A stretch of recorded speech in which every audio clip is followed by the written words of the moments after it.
I'm here with Sophie Chen. How are you, Sophie? I'm great, thank you. And how are you? I'm doing well. Thanks so much for joining me because we did an interview like this a little while ago now. Also, when you were really just starting your business and we'd sort of kicked off working together and you were only kind of in it for a little while, but you'd made some really great progress in that time. Mhm, And I noticed the other day that you had put up your 2-year anniversary mhm. around your business. So first of all, congratulations. Thank 2 you. years in business from scratch is not easy. So well done.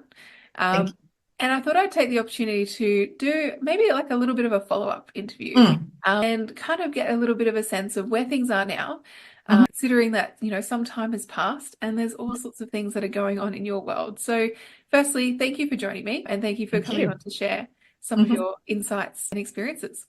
Absolutely. Where shall Perfect. we start?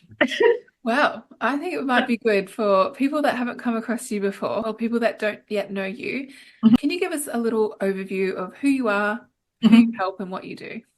Okay, well, I'm Sophie Chen and I'm executive and a leadership coach, and I work specifically with women in the hospitality and tourism space. Why tourism or hospitality? It's because I've spent 25 years in that space, and I think it means something to me, and I've seen how sort of women, well, struggled, I would say, in that space, and it's a very male dominating area. So I decided that when I was starting off my business, as you know, we probably wrote that niche together, right? We have to find Hmm. a niche to, what kind of clients do we want to appeal to? And so I picked women and hospitality. So that's what I do. And like you said, it's 2 years into the business, and it has certainly been an interesting ride. Hmm. I'm Hmm. sure you know because you were there from the start. Yes. Yeah, absolutely. So take me through just a little bit around, getting started in the business Hmm. and a couple of things in terms of what has changed since then. So from, sort of now 2 years, how does life feel a little bit different to Hmm. when you first got started? Interesting. So as I was preparing for our chat today, I had a little flashback. And I think what's really interesting is the business is still there, but then you as a person or the entrepreneur kind of feel different in it. I definitely feel that the business has taken off in a very positive trajectory. The business has gotten lots of visibility. An example would be I went to a hotel conference a couple of months ago and I met the whole point there was to network, right? And Mm. I was handing out my business cards and someone go, "Oh, I know you." I'm like, "Oh, do I?" It's like, "Yeah, we're on LinkedIn. We're connected." I'm like, "Oh, are we?" So it's nice that people, when you actually meet someone and they go, "Oh, yeah, I know this woman. I've seen her before, or her name or a company name or something." So the company has definitely gained visibility. Although I don't know every connection in LinkedIn, but Mm. when you meet them, it resonates, right? So Yep. that's good. I'm also beginning to see or feel the snowball effect. Like I always say, Rome wasn't built in a day, right? So Yeah. a year, 2 years. And because of you're a LinkedIn expert, you know what I mean. By being there consistently and people, consume your content and consume what you have to say from the background. Some people may not necessarily be forefront about, them consuming your content, but Mm. people do read, and they many a times don't even reach out and say, thank you or whatever, but it does resonate with them. So I'm beginning to see that people now, when they say, "Oh, you want someone from the hospitality space or you want a coach for women," my name does start to pop up, Mm. right? Mm. And then people start to then introduce you to other people. So knowing one person, then she leads you to the other person. And suddenly you have all these trails of people wanting to know you. I now have the difference. One big difference is now I'm beginning to do a bit more speaking. I'm Hmm. sure you remember in the first year, I'm like speaking. No, no way in heaven am I going to go in front of a crowd and speak, right? Hmm. Creating content on LinkedIn was one thing, but going out to speak. So as you know, these are the little pockets of things that come with that space, right? Yeah. So people reach out to me to speak. Initially, I did it for free just because I felt like, okay, I'll use it as practice, I'll use it as a marketing tool or whatsoever. So now I'm starting to get paid speaking gigs, which is Mm. amazing, right? Yeah. So people start to reach out, Mm. and that I think it's the big difference. Yeah. I'm not saying that it's now smooth sailing. It's got its little different challenges, but it definitely feels like it's moving towards the right direction. So it's been a wonderful ride.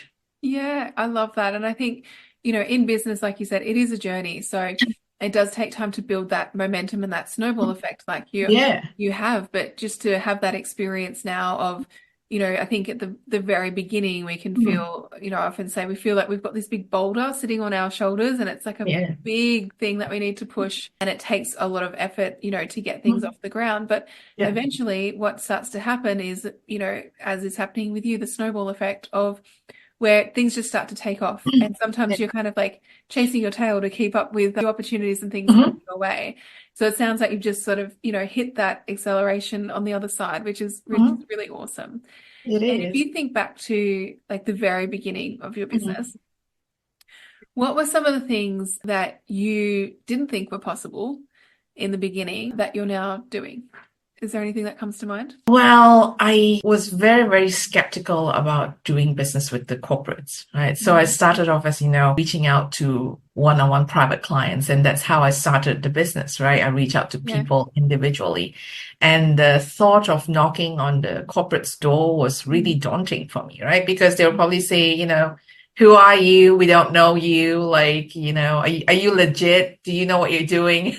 So I never thought I would be able to work with corporates. And I guess that's the imposter syndrome in us, right? We Mm. think we don't or we can't or we're not qualified to work with corporates. But I mean, in hindsight, I do have 25 years of corporate experience and I've been there. I've experienced the entire journey of how women kind of struggle. And I know what it's like to be in, large operations and organizations. So then I just have to remind myself, hey, look, you've been there, you've done that. It's just now that you're in a different role right now. So it took a lot of courage. And mind you, it took me a year before I really kind of paddle in that water.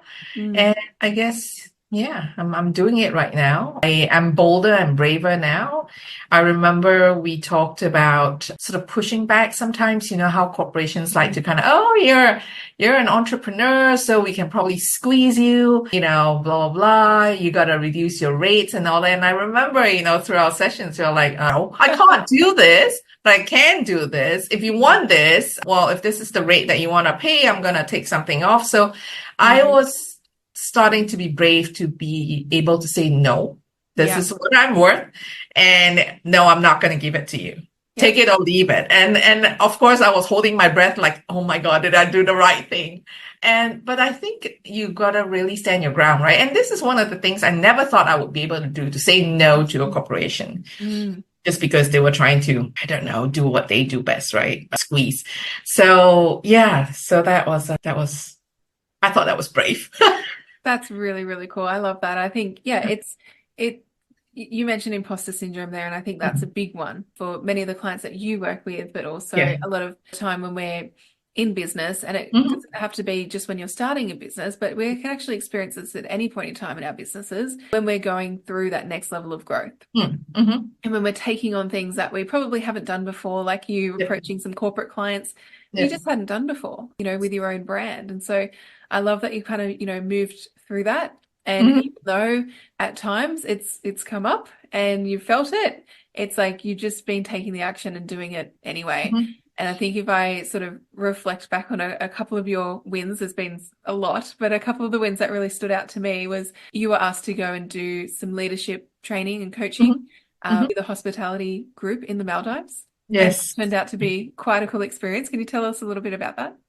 Yeah. So this was, I guess, should I call it luck? So this is one of the things we have to do as business people, right? So we have to reach out to people on LinkedIn. That's when I follow your instructions to the T. You reach out, you start conversations with people, and one thing will lead to another. So I started a conversation with this lady in the Maldives, and she's like, "Hey, thanks for reaching out. So I'm just looking for someone who would be able to do this. Can you do it?" And of course, the first thing that came to my mind was, no, I can't do that. The big imposter syndrome thing, right? I don't know how to do this. And of course I know how to do it, right? It's just that first instinct of saying no. So I did it. I went over there. I worked with the leadership team. It was more of like a transformational sort of workshop as well. And then we had some follow-up coaching, team coaching with them. And it went not pretty, it went very well. So much so that the HR person actually connected me with a regional office here in Singapore, where I got another piece of a corporate business. So yeah, it was another big achievement. I've got that postcard and a picture right behind to remind me. It was a lovely picture with the team at the beach. Yeah, it was lovely. You never know what you're capable of until you kind of do it, right? And most of the time we know it. It's just sometimes we need a little nudge and a push. And of course, you were one of them, right? You and my husband were like, "Are you silly? Of course you're gonna take that gig." And so, yeah. So thank you for that push. I wouldn't have done it if it wasn't for you. I'll be still sitting here behind my desk wondering if I could do it. So yeah, thank you. Yeah, it was awesome. And those pictures that you had there just like were so dreamlike, when you're there on the beach and you have the team there and, getting to have a bit of a holiday and do the work that you love and, have that balance of business and lifestyle, I think is really important. Mhm. I think that's why many of us go into business and sort of escape the corporate life as well, is that we want a little bit more freedom and flexibility and choice over the kind of work we get to do. And so, yeah, I think that was just such an awesome opportunity and so good to see you do that. And then, that's turned into even more opportunities for you in the business as well, which is great. Yeah, I like how you say that we kind of mix business and pleasure in a way. And I was in Bali. I'm sure you've seen some of my posts. Needed an R&R, and I was there, and I also went to visit a friend who obviously works in a hotel, right? And then he introduced me to the human resources director of his hotel. And again, she said, "Oh, I know you. You're the LinkedIn star." And I'm like, "What are you talking about?" So I forget, or I didn't keep track, but she was one of my connections. And we sat down and we were chatting, we were playing Uno, and, we hit it off instantly. And it was so nice to actually have that sort of that online to an offline connection, and you actually connect with that person. And I'm actually going back to Bali to do a little workshop with her organization. So it's the Human Resources Association of Bali. I'm going to do a little workshop for them. So it's nice how you go on a holiday and you also meet somebody, and then it turns out to be, something up your alley. So that's really nice. Yeah, and you can earn money in your business. How good. Yeah. Yeah. Yeah.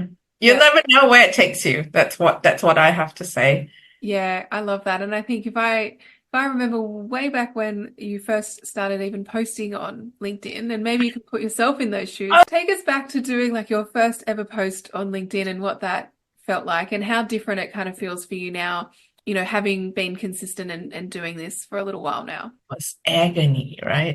Tell me how you really feel, Sophie. It was like pulling teeth. Mhm. I mean, I'm not a big person on social media, and again, right? Oh, what do I write? Who am I to write something? Am I the who's gonna read them? What are people gonna think? Am I gonna get like nasty comments? I remember I asked you, I'm like, what if someone writes like a really nasty comment? Like, how do you? And then you asked me the question. So has it happened? I'm like, no. So yeah, so deal with it when it comes, right? I was, yeah, way ahead of myself. So it was not easy. I spent a lot of time sitting there wondering, what should I write? What should I talk about? Should I use an article as a reference, or do I write my own experience and blah, blah, blah. And I've been doing it for 2 years now. And you're right. It was very consistent. You said 3 times a week, and I did 3 times a week. Yeah. And now it's so much easier. Right now, I probably spend one day. I mean, as I go along, I always think of content, right? Oh, this would resonate with my audience, or something I discuss with a fellow female in the hospitality industry. So little as I go along, I keep track of what would be a good topic. Yeah. And then I just sit there and I write. And I don't have to be, a professor to write a thesis. I don't have to. It could be my journey and what I've experienced. And you know what? I think the more authentic and more genuine you are, people like to consume the content, because you're ultimately kind of sharing your experience, and it could be a similar experience that someone else is sharing. And heaven forbid, I haven't got a nasty comment so far. There So you go. It still hasn't happened all these years later. it still hasn't happened. It's been 2 years. So there you go. Yeah. Yeah. Fantastic. No, I've loved, I think one of the things is that we always have to start before we're ready. You've heard me say this a lot, I know, Yes. but it's so true. You know, we haven't done something before. We just have to take a bit of a leap of faith and give it a go. And if, you know, like you said, if you're showing up as your authentic self and your genuine self, people really do resonate with that in and of itself. And so that's a really great place to start, is just thinking about like, what do you know really well? What can you talk to? Like you said, you don't have to be an industry professor or writing theses or anything like that. Just sharing your expertise and showing up and adding value to a specific audience Yeah. is absolutely key. So I love that you've done that. And I know along the way you got a little bit of recognition and even from LinkedIn when you started Yes. with this. So tell me a little bit about that experience and what happened for you. Well, it's really strange. I woke up one day, I got an email. Now I got a message via LinkedIn, of course, Yeah. saying that I've been recognized as Top a top voice. voice for women empowerment. And I'm going, oh, I did? Like, how did I do that? So I remember sharing it in one of our calls, and you guys, that's a big thing. I'm like, oh, it is? So yeah, so naive, right? And I think that was a big recognition, right? To kind of say, look, I do this and I'm genuinely interested and concerned about, women at the workplace. And you consistently post and LinkedIn. Sometimes I just think that LinkedIn is some kind of a magical thing that, I don't know. I don't even know how that happened, right? So I guess it's the algorithm and what have you, and that kind of picked it up. And so yeah, so LinkedIn top voice. No, wasn't on my list of things to do. It just happened. And I guess with that consistency in posting, well, thank you, LinkedIn, for that recognition. Yeah, that's awesome. I think we actually had a representative from LinkedIn that came and did a talk to the tribe recently, and they were saying Oh, around, the top voice is they really do look for people that are genuinely adding value to their mhm, audience as well, and a very kind of very specific and niche around their expertise. And I think that you absolutely fit that with the work that you do with mhm, women in hospitality and tourism, mhm. and just showing up to genuinely add value to them on the platform. So it was no surprises to me, Sophie. It might have surprised you, but it was no surprise to me that that happened because of the quality of your content that you put out there. So that was really, really cool. Thank And you. I think I even saw one of your posts that they had shared, which went out to over 4 million people or close to 4 million people Yeah. when they shared that, which was Yeah. phenomenal. Yeah. It did. It did. It was on International Women's Day last year, I believe. So yeah, they also asked me to do a video, which I dread. Yeah. So bit the But you did bullet. it. I did it. It wasn't the best video, but hey, I did it. Like you said, right? 80% is good enough. I still remember that. So Yeah. yeah, I did it and sent it off and they posted it. So yeah, not the end of the world. I'm still here. Yeah, exactly, exactly. Mm. That was awesome. Yeah, just to get that exposure for your brand, which is Mhm. great. And so Yeah. if we think about, the journey from really starting from Mm. scratch to now Yeah. working with clients internationally in some, Mm. dare I say, pretty nice locations as well. It's probably not a bad day in the office, turning up to Bahamas, turning up to the Maldives to run some workshops, I've got to That say. was not a bad day at all. Not a bad day. What's next for you? Like, what are you really excited about? What are you looking forward to in the business now? If you think about the next 2 years, Mm. where will Sophie be in the business? What are you wanting to create? That's a lovely question. So because there are a lot of companies right now, a lot of hotels are putting a lot of emphasis on, elevating women in the industry. And they probably is now in their KPI that they have to, meet a certain quota. You got to tick off the DEI box. What I think would be more valuable rather than just coaching, right? I mean, I will still continue to coach. I love doing what I do. But I think to maybe work with a couple of big brands and to collaborate with them to kind of come up with a more sort of structured program or framework, to get the women leaders from here to there, what are the support that they need. Mm, And rather than me just coming in as working with them as a coach, what else can we do? Are there programs that we can develop and, making it more structured? Because I had a conversation with one of the brands and I go, so she goes, yeah, we do have, this on our KPI. And I go, okay, interesting. So can you tell me how you get this woman from here to like a GM? And she's like, oh, that's a good question. So I guess that's a void right there. yeah, yeah, People know what they have to generate at the end, but they mm, don't necessarily know what the process is to Mm, kind of get mm, there. So I think it'll be worthwhile for me to kind of spend some time thinking about that and be able to mm, work with a couple of brands to build that and make it something more, make a more solid framework and, mm, something mm. more tangible, I would say. Yeah, yeah, Mm, definitely. And I think, one of the things that's great is you're looking at it from the client perspective around, mm, what's going to be really beneficial for them, and you're actually meeting their demand and their need of what they want, mhm. Yeah. which just makes total sense. And then for you as the business owner as well, being able to create some more leverage trainings and create some more programs like that Mhm, helps to free up your time, because I mhm, think sometimes in the business we get to a point where if we're working one-on-one or even if we're working one-to-many, we're doing some trainings mhm, and workshops, we can still feel like our time is really finite, mhm, which is so true. And so looking at other ways that you can really leverage and you can mhm. really scale, programs and training courses and things like that are one way that you can do that, which is awesome. Yeah. Yeah. Totally agree. Yeah. So Sophie, if you were sitting in the chair of the Sophie that was just getting started in business, that was, I don't know how we would describe Sophie, anxious. What else would we say? What some of the feelings were? Anxious is definitely one of them, right? Fear. There was a lot of fear because of the uncertainty. I still remember I couldn't sleep the night after I've spoken to you, right after I've signed up for the program. I guess fear, a lot of that was fear.